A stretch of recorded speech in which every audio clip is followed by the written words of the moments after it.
I would just like to tell a small story, a tale, which is a true history of only 500 years ago, of the founder of this Hare Krishna movement, Lord Sri Krishna Chaitanya Mahaprabhu.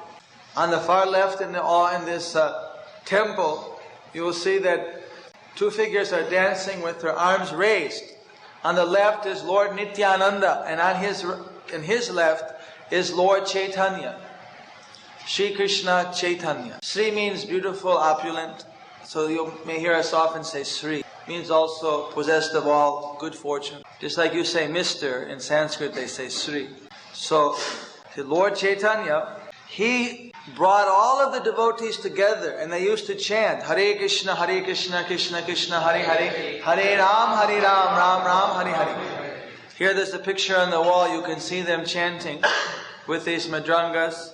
The madrangas are the drums and the cymbals and dancing. And he would start at sunset and chant the whole night, right until the next morning at about 3:15 or 4 o'clock. And of course, even in those days, there were some people who praised it very much, and some people who thought that he was going beyond the caste system. You know, in India there's a caste system which has changed over the ages. It used to be a much more natural division of society, but in a more recent history, even 500 years ago, it became a very closed society where someone born in a particular caste for his whole life would be restricted in the way he acted, the way he did, just according to the caste he was born in.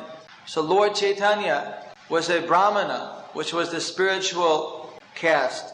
But for his Kirtan, this chanting of Hare Krishna, he accepted not only Brahmanas, or not only the kingly class like Kshatriyas, or not even the mercantile class, but also labor class, and even people who were technically outcast. He accepted everyone.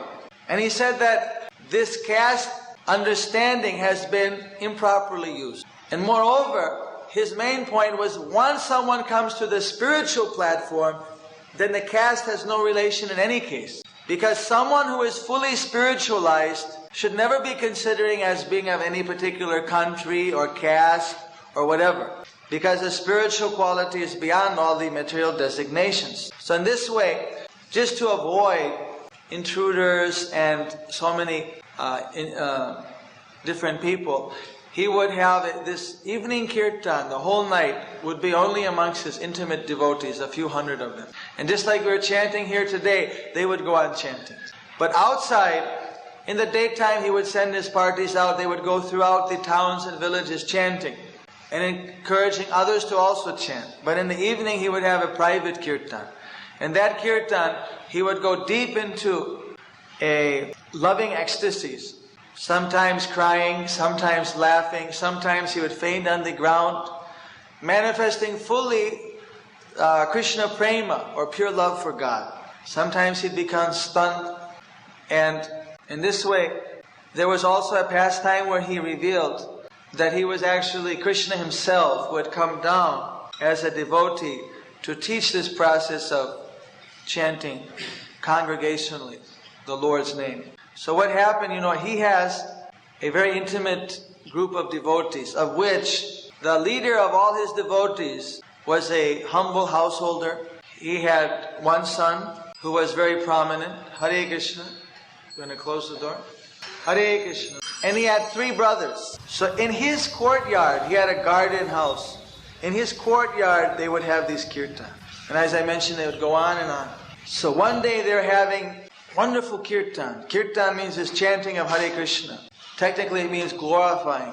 And all the devotees were dancing and chanting, and everyone was feeling unlimited transcendental happiness. That day, Srivas' son died.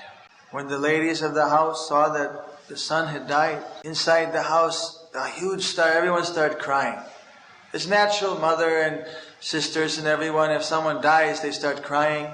So the kirtan was going outside, and Srivas, he heard some ruckus. So he went inside. He said, "What's going on?" And they're all crying. "The son has died, the son has died." He said, "What? You're crying over that? You want to disturb the chanting of Lord Chaitanya? Stop it! Stop it now! No crying!" How can we stop crying? If you don't stop crying now, I'm going to kill myself by jumping in the Ganges. Immediately you must stop this crying. So they got scared. They just lost the son. They didn't want to lose their husband, their father. Don't dare you cry. You don't know. The chanting is going on and your son died. That means how fortunate he is. At this time the Lord, He's here, the devotees, they're chanting, He left His body. Don't cry. I'm coming back. No, I'm going to do Kirtan. They left him inside. They were somehow or another controlling. He went out and he went on, joined the Sankirtan. The whole night he did Kirtan, along with all the other devotees. And it was a very ecstatic Kirtan. He was chanting and dancing, going on and on. Finally, just about as the sun was rising, then Lord Chaitanya called for the Kirtan to be completed. Then the word came around, Srivasa's son is dead. Srivasa's son is dead. Everyone started looking real sad. Lord Chaitanya, the whole time, he knew what was going on. But he said, well, why is everyone looking sad? Because Lord Chaitanya knew He's in everyone's heart. He knows what everyone's thinking. So one person spoke up and said, well, Srivasa's son died.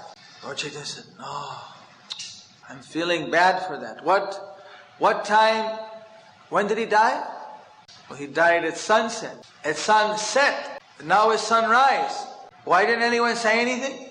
And then Srivasa said, well, I didn't want to disturb your Kirtan. I didn't want to disturb your ecstasies. So, therefore, I didn't inform you because I didn't want to disturb the Kirtan. And then, Lord Chaitanya, he just said that, how can I ever leave my devotees? His own son dies, but never does his faith or his devotion even waver. He doesn't even tell me that his son died because he doesn't want to disturb me while I'm chanting. And Lord Chaitanya just started crying. That what wonderful devotion. So then they requested that I want to take the son's body now and do the last rites. So Lord Chaitanya said, bring the body here. They brought the son's body out in the courtyard. The Lord Chaitanya said that why you want to leave Srivasa's house to the dead body? The dead body sits up and says, because no one can go beyond your desire, Master. When our time is gone in this body, we have to go. I was so fortunate that I could come and be born in this body, in this family, with these devotees. But each of us are independent, working out the results of all our activities. How many mothers and fathers I've had? Who is the real mother? Who is the real father? Who are the real children? Now it is my time to go. I only pray that I will always remain with your devotees. Please do not deprive me of that. And the body laid back down. Haribol, Haribol, Haribol. Everyone started jumping up. How Lord Chaitanya had made the dead son just come for that moment, and as the spirit soul already departed, speak to all of the devotees. Srivas and the other devotees, they went to Lord Chaitanya. You are our father. You are our mother. You are our son. You are everything, brother, master. Lord Chaitanya, Nityananda. Lord Chaitanya said, anyway, Nityananda Prabhu and myself, you can take us as sons. So then they went and they all took a bath in the Ganges after doing the last rites for the son. And in this way, everyone became filled with transcendental joy, transcendental love for Krishna. All the family members' sadness over losing the son went away. So in this world, what can be more painful than losing a son for a parent? But if one actually has the spiritual vision, who we are, the point is that there are two bodies. There's a gross body made of earth and water and other things, and the subtle body, the mental body. When the gross body dies, the subtle body carries the soul on to its next body. And each individual has his own string of activities to suffer and enjoy.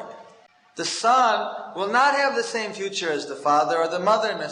Each definitely will have its own individual fortune based upon activities it has done in the past. This is the law of karma. In this way, sometimes we're brought together in family, in friendship, in society, and sometimes we're definitely split up. But here Srivas, he appeared to be a family man, but he was the greatest yogi. He wasn't a family man, he was a realized soul. He knew that he wasn't the body. He knew his son wasn't the body. He knew his wife wasn't the body. He was acting perfectly to maintain these relationships insofar as they didn't interfere with his spiritual life. And he worked to uplift his family and the whole society spiritually. And even he lost his son. He knew son has to go sooner or later. He's gone. That means he's going for the next birth. So why interrupt the spiritual process?